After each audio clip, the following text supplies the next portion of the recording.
ये हमारा तीसरा ज्ञापन है।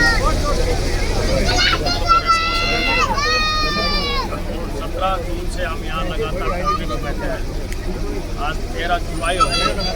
प्रशासन, रेवाड़ी प्रशासन का कोई अधिकारी ना आके हमारी it is very much safe irrigate भाई आप ऐसे की परिवार से कि आप धरना बैठे वाले लोगों के बात की नहीं सुन सकते, तो पूछ क्यों बैठे हो?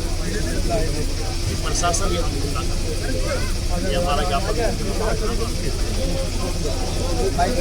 रिसीविंग सर रिसीविंग ले लेंगे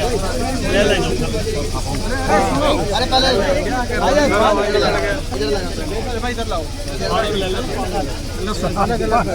पानी में आ जाएंगे हमको तो पानी से ही तो कह रही नीचे कर लो ना भाई ये आप ऊपर कर लो हाँ एक सेकंड पत्रकार ऊपर ले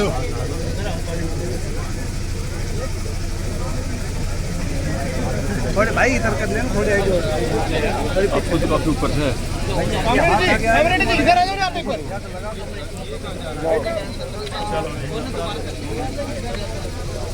नीचे पानी है ठीक है बैटरी करो आप बताओ आप तो पूरा सबसे पहले तो आपको परिचय जानना चाहिए। मेरा नाम अनिल कुमार है, भगवानपुर से हाल सरपंच का लड़का हूँ। सर ये जो आप प्रदर्शन करते हुए यहाँ पे ज्ञापन देने के लिए आए हैं अस्पताल को लेकर? हाँ जी, ज्ञापन देने के लिए आए हैं। अभी जो है हम जो आज हमने भारी जन लोगों के साथ ये ज्ञापन दिया है सीएम साहब को। क्या कहिए क्या है पूरा मामला ये 200 हॉस्पिटल बेड का? मामला ये 200 बेड अस्पताल का है जो कि वादा किया था इंद्रजीत जी ने, तो हमारा जो अस्पताल का ही मामला। उनका कहना है कि आप स्वास्थ्य मंत्री के खिलाफ भी अभद्र भाषा का प्रयोग किया गया। देखिए, हमारे मन से किसी अभद्र भाषा का प्रयोग नहीं किया गया। दूसरा, वो अगर कहीं हुआ है तो हमारे जो लोगों का, हमारे बुजुर्गों का, उनका अपमान हुआ है। पहले भी कई बार हुआ है, लेकिन उनका अपमान हुआ है। और ये इस तरह की कोई जो बात है वो गलत है, टिप्पणी है। इसके बारे में हम गांव-गांव में जाएंगे और लोगों को हर गांव में पंचायत करेंगे, एनालिसिस की शुरुआत करेंगे और वहाँ लोगों को सच्चाई बताएंगे। पैदल भी मार्च करके यहाँ तक पहुँचे सचिवालय तक, तो क्या आगे की रणनीति रहेगी? क्या कुल मिलाकर क्या चाहते हैं आप? ये हमारी सुनवाई हो जाती तो ठीक है, नहीं तो हम जो बता रहे हैं कि हम हर गांव में पंचायतें करेंगे, आंदोलन जारी रहेगा और गांव-गांव के लोगों को हम उनकी सच्चाई से रूबरू कराएंगे, सबूतों के साथ करेंगे। एक जो ऑडियो वायरल हुई है उसको लेकर, ऑडियो वायरल हुई है, देखो ऑडियो वायरल हुई है, वो अपने वादे पे रुके, ऑडियो वायरल हुई है, वो भी मान रहे हैं। उसके बाद में मेरे को जेल करा दे, मेरे को मंजूर है, लेकिन जो अपना वादा है वो पूरा करे। चलो अब बताओ। हाँ जी, ऐसा है, एक मिनट वो ले लेते हैं अपने, ये ले लेते हैं। आपका जो सबसे ये किनका है? एक मिनट सर, एक मिनट, ये किनका है?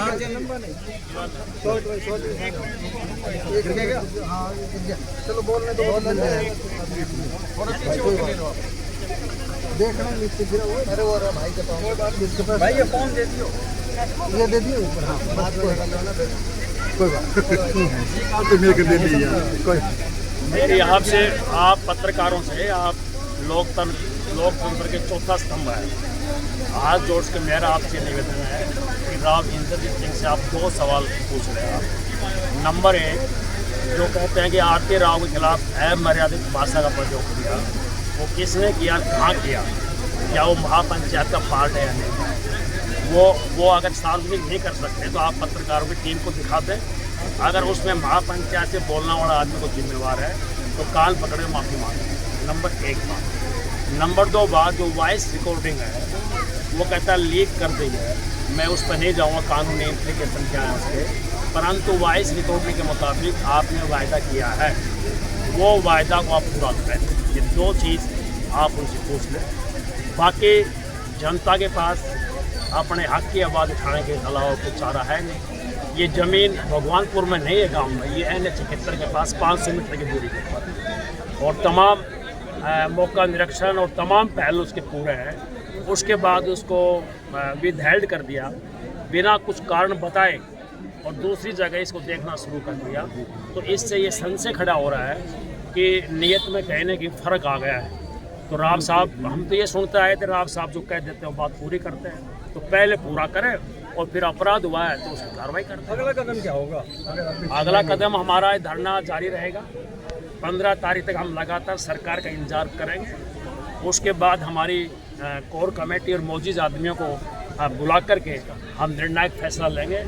हम हटेली में और हम रेवाड़ी में, बावड़ में, कोसड़ी में हम बड़ी बड़ी पंचायत करेंगे और जनता की अदालत के बीच में हम जाएंगे और कहेंगे इस न्याय का आप हिस्सा बने। आज जो बरसात में इतनी खराब मौसम है, जो हज़ारों लोग जो आए हैं अपना किराया भाड़ा भर करके, ये इस बात का साक्षी है कि जनता अपना हक चाहती है। यही हम कहना चाहते हैं। आज राजबब्बर भी आए थे आप वहाँ पर मिलने? देखिए, ये राजनीतिक मंच नहीं है, ये संघर्ष समिति के नेतृत्व में आंदोलन चल रहा है। ये पॉलिटिकल आदमी कोई भी आए, वो पॉलिटिकल आदमी आए अपनी बात करें। पॉलिटिकल तब होता है जब बैनर उसका हो, झंडा उसका हो, नारा उसका हो, जब पॉलिटिकल होता है। पॉलिटिकल आदमी एक समाज के भी लोग होते हैं, राजनीतिक पार्टी में भी होते हैं। वो आएंगे, चले जाएंगे, वो हमको समर्थन देंगे, नैतिक समर्थन हम लेते रहेंगे, परंतु ये जनता की अपनी लड़ाई है। इसका राजनीति से कोई कोसों दूर भी कोई मेल नहीं। धन्यवाद। Thank you. उपायुक्त महोदय को किस तरह का लोगों का रुझान था आज, किस तरह लोगों का सहयोग था इस धरने के साथ, और क्या लगा आज के इस ज्ञापन देने के बाद, किस तरह के हालात बने और क्या उम्मीदें जगी? देखिए, आज ये साबित हो गया है कि रेवाड़ी की जनता जागरूक है जी। हज़ारों महिलाओं ने और पुरुषों ने जो आज हिस्सा लिया है, और रात से बारिश है, सुबह भी बारिश हुई जी। बारिश से ही वो अपने घरों से चले थे और बारिश में भीगते हुए और यहाँ जो आए हैं जी, ये इस बात का परिचायक है कि जनता अपने हक के लिए जाग चुकी है। जी।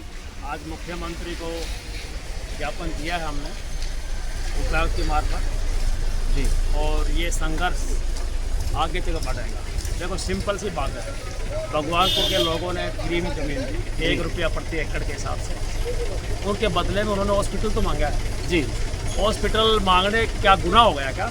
जी। 10 एकड़ ज़मीन उन्होंने पहले वाटर वर्क्स के लिए दे दी। हॉस्पिटल के आश्वासन के बावजूद वो मुकर रहे हैं। जब उनको उनके आश्वासन की अगर याद दिलाई जाती है तो होता क्या है, उनको डराया जाता है, धमकाया जाता है जी, झूठे मुकदमे लगाने की बात की जाती है। सर, क्या कारण रहा कि राव साहब ने वादा करने के बाद इस तरह की बदलाव की बातें आई? क्या ऐसी नोट बताई, क्या वजह रही होगी? मैं कहता हूँ पत्रकार इस बात से क्यों नहीं पूछते जी कि आपकी वॉइस रिकॉर्डिंग वायदा कह रही है, पब्लिक वो खुद इस बात को मान रहे हैं कि मेरी वॉइस की रिकॉर्डिंग है, परंतु ये लीक क्यों कर दी, वो ये कह रहे हैं जी। तो आप पत्रकार लोगों से पूछे जी वायदा करके आप मुकर क्यों रहे हो जी, इसका जवाब दो। ये 40 और 60% के जो वोट की बात कर रहे तो उस दिन भी आपको पता था जी, बिल्कुल। और क्या किसी को 40 और 60 के आधार पर आप किसी के हक को मार सकते हो? जी। ये स्वास्थ्य तो सबके लिए है, क्या स्वास्थ्य के अंदर, इलाज के अंदर 40 और 60 की बात हो सकती है क्या? जी जी ये जो बात कर रहे हैं लोकतांत्रिक है ये जी ये लोकतंत्र की मर्यादा के खिलाफ बात है जी। अगर आपने वायदा किया तो पत्रकार क्यों नहीं पूछते कि वायदा किया तो को निभाओ आप और हमको जेल में ठाक कर डाल दो, हमने लीक कर दी, बात इतनी सी है। जी सर, 29 तारीख की महापंचायत में मंच से एक बात आई थी शायद आप ही के मुंह से कि हम 13 तारीख को धरना स्थल से और कूच करेंगे राजघराने की तरफ। क्या मतलब समझे राजघराने का, क्योंकि यहाँ ज्ञापन दिया गया था डीसी ऑफिस में, तो वो क्या सब थे? हमने ये कहा था कि हम कूच करेंगे, हम सेक्रेटरीट की तरफ जाएंगे जी और राजघराने को हम जगाएंगे जी, ताकि भारी तादाद में लोगों की संख्या दिखा करके हम दिखाएंगे। एक भगवानपुर, रामगढ़ भगवानपुर की जो जायज़ मांग उठी है ज़मीन की, ये सवाल उनका नहीं है, ये जनता का सवाल है, ये जनता की मांग है। हेल्थ, इलाज सबको चाहिए। और अब तो बस स्टैंड भी आ गया वहाँ जी, बस स्टैंड आ गया, उनका टेंडर प्रक्रिया शुरू होगी। अब उनका मौका निरीक्षण कह रहा है कि NH 71 से 500 मीटर की दूरी के ऊपर वो ज़मीन है और वो 5 एकड़ ज़मीन कोकलगढ़ की इसलिए रिजेक्ट कर दी, ज़मीन कम है कि शहबाजपुर खालसा की 5 एकड़ ज़मीन को वो वाजिब ठहरा रहे हैं। कि क्या ड्रामा है जी। जब हमारी स्वास्थ्य मंत्री महोदय खुद विधानसभा में बोल रही है विधायक लक्ष्मण के जवाब के ऊपर कि गोपालगढ़ और भगवानपुर में हम कर रहे हैं, और गोपालगढ़ का केस रिजेक्ट हो चुका है जी, केवल भगवानपुर का बचा हुआ है जी, और ये गांव ये शहर की फिरनी के ऊपर है, और ये प्रचार किया जा रहा है कि ये तो भगवानपुर के लोग हॉस्पिटल बनवा रहे हैं, कौन इतनी दूर जाएगा। अरे तो NH 71 के साथ जी, एकदम 500 मीटर की दूरी के ऊपर है। जी बिल्कुल गरीब आदमी जाता है हॉस्पिटल में, बस में बैठ के आएगा गांव से और उतर के और 3 व्हीलर पकड़ के हॉस्पिटल में चला जाएगा। जी बिल्कुल, हर तरह सुटेबल है। सर, अगर ये धरना सही है, इन लोगों की मांग सही है, तो क्यों जनप्रतिनिधि, जैसा कि आपने भी देखा होगा, काफ़ी ब्लॉकों से पंच, सरपंच और ब्लॉक समिति मेंबर, चेयरमैन, जिला पार्षद, जिला प्रमुख तक उनके साथ खड़े हैं और धरने को गलत ठहरा रहे हैं और राव साहब की बातों को सही बता रहे हैं। देखो, मेरी तो उनसे यही प्रार्थना है कि आप विवेक से सोचो आप जी, वो पार्षद, जिला प्रमुख या जो भी लोग हैं वो हमारे अपने हैं जी, वो बात को सही से नहीं समझ पा रहे हैं। राव साहब ने अगर आपको कोई बात कह दी तो उसको अपनी बुद्धि से तोड़ लो आप जी, जो सही कह रहे हैं गलत कह रहे हैं। दो सवाल हम उनसे कर रहे हैं। अगर आरती राव के खिलाफ पंचायत मंच से अगर किसी ने अमर्यादित भाषा का प्रयोग किया, 50 स्पीकर बोल लेते हुआ जी, अगर किया है तो पंचायत जिम्मेवार है जी, अगर उससे बाद XYZ ने अगर कुछ कहा है, क्या कहा हमें नहीं पता, आज तक किसी को भी नहीं पता जी, कुछ कहा है तो उसके जिम्मेवार पंचायत मंच नहीं। माइक पंचायत मंच के द्वारा ही दिया गया है। माइक नहीं, वो यूट्यूब पे बोल रहा है, मंच वो माइक पे नहीं बोल रहा है जी, ये आपकी जानकारी के लिए दुरुस्त कर लें, माइक पे नहीं, वो यूट्यूब के ऊपर बोल रहा है। माइक के ऊपर इस तरह माइक के ऊपर किसी ने कोई शब्द नहीं कहा जी, हजारों महिलाएं थी जी, हमारे घरों की बहन बेटियां थी। क्या वर्ड थे, क्या कहा जा रहा है, मुझे क्या किस पता, तरह की कोई टिप्पणी वर्ड नहीं था, पंचायत से तो कोई वर्ड ही नहीं था, कोई गलत वर्ड नहीं सब है। सम्मानित थे जी, आदरणीय हमारी माँ बहनों कह के बोल रहे हमने तो जी, कोई वर्ड ही नहीं बोला। वो वर्ड तो किसी के मुंह में ठुस से जा रहे हैं, हमने बोल रहे नहीं तो हम कैसे आवर लें। जी, जी सर, और अगर बोल रहा है तो मैंने कहा कि आप 3 पत्रकारों की टीम बना दो, अगर आप वो शब्द आप पब्लिक डोमेन में नहीं लेना चाहते हो मान लो, तो आप वो सुना दो कौन बोलने वाला है, कहाँ बोला है। अगर पंचायत मंच से बोला है तो हम जिम्मेवार हैं। 50 स्पीकर बोले, एक ने भी ये बात नहीं कही, तो ये इसके ऊपर पत्रकार चुप क्यों है? पूछो ना ये सवाल, हमसे तो 1000 सवाल करते हैं पत्रकार जी, उनसे तो एक भी पूछने की हिम्मत नहीं करते। उनका तो सर कहना यही है कि मंच से नहीं, मंच से नहीं है, दिखाओ आप मंच का, साबित करो आप। जो आदमी किसी को आरोप लगाता है वो अपने आरोप को साबित तो करेगा। दूसरी वॉइस रिकॉर्डिंग की बात है, वॉइस रिकॉर्डिंग हमने कह दी। लक्ष्मण सिंह का बयान आया था कि मैंने राव साहब से पता किया, उन्होंने कोई आश्वासन नहीं दिया, हमने वो वॉइस रिकॉर्डिंग हम लिया है जी। तो वॉइस रिकॉर्डिंग अगर इंद्रजीत खुद मानना मेरी है तो अपने वायदे को पूरा करो जी। ये आप ये कहोगे वॉइस रिकॉर्ड वायदा पूरा नहीं करूंगा मैं जी, तो आप तो ये कहते थे मैं जो कह देता हूँ पूरा करता हूँ जी। तो जनता यही तो मांग कर रही है कि आपने जो हॉस्पिटल बनाने की बात कही है आप उस वायदे को पूरा करो जी। और अगर हमने वॉइस रिकॉर्डिंग गलत वो डिस्क्लोज कर दी, जनता को बता दी, हमको कैद में डाल दो, हम सजा काट के आ जाएंगे। वायदा पूरा करके हॉस्पिटल बना दो। हॉस्पिटल के लिए अगर हमारी अनिल की 10 साल की सजा होगी तो अनिल कट जाएगा, परंतु हॉस्पिटल जनता के लिए बना दो। वायदा है आपका, आप पूछो ना ये बात उनसे। जी जी, मैं उनको भी यही बात कह रहा था जी। पत्रकारों को, आप हमसे तो बहुत पूछते हो, उनसे 2 सवाल नहीं पूछ सकते आप। जी सर, आज ज्ञापन देने के बाद भी अगर मामला सिरे नहीं गलता है, अस्पताल की हानि नहीं भरी जाती है, तो आगे क्या कदम रहेंगे इस धरने के? इस प्रदर्शन में मेरी 80 साल की बूढ़ी माएँ भी थी जी, इसमें 80 साल के बुजुर्ग भी थे, ऊपर से बरसात थी, बुखार से पीड़ित थे जी। बहुत ज़्यादा लोग रोटी भी नहीं खा पाए। 9 बजे कार्यक्रम था ना, बरसात में घर से आए हैं जी। ये साबित करता है कि आखिरी दम तक जनता लड़ेगी, जनता जाग चुकी है। सरकार आज मान ले, कल मान ले, परसों मान ले, सरकार को ये जायज़ बात माननी होगी जी।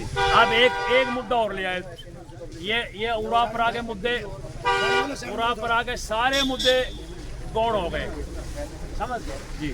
तो 5 एकड़ की 8 अड़ की, अब सेक्टर 18 को लेकर आ गए कि सेक्टर 18 में पहले, सेक्टर 18 में 2031 के प्लान के लिए एक हॉस्पिटल की जगह है जी। ये जो भगवानपुर में जो बनेगा ये सिविल हॉस्पिटल शिफ्ट हो रहा है वहाँ जी बिल्कुल, वही शिफ्ट हो रहा है। वो सेक्टर 18 अलग चीज़ है, उसका इसके साथ कोई संबंध नहीं है। तो ये आपस में हमको बांट रहे हैं, हमारे भाईचारा को तोड़ रहे हैं जी। हमको लड़ाना चाहते हैं, हम लड़ेंगे नहीं, हम गले मिलेंगे, क्योंकि हॉस्पिटल सबका है जी। बिल्कुल, थैंक यू सर। ओके, धन्यवाद।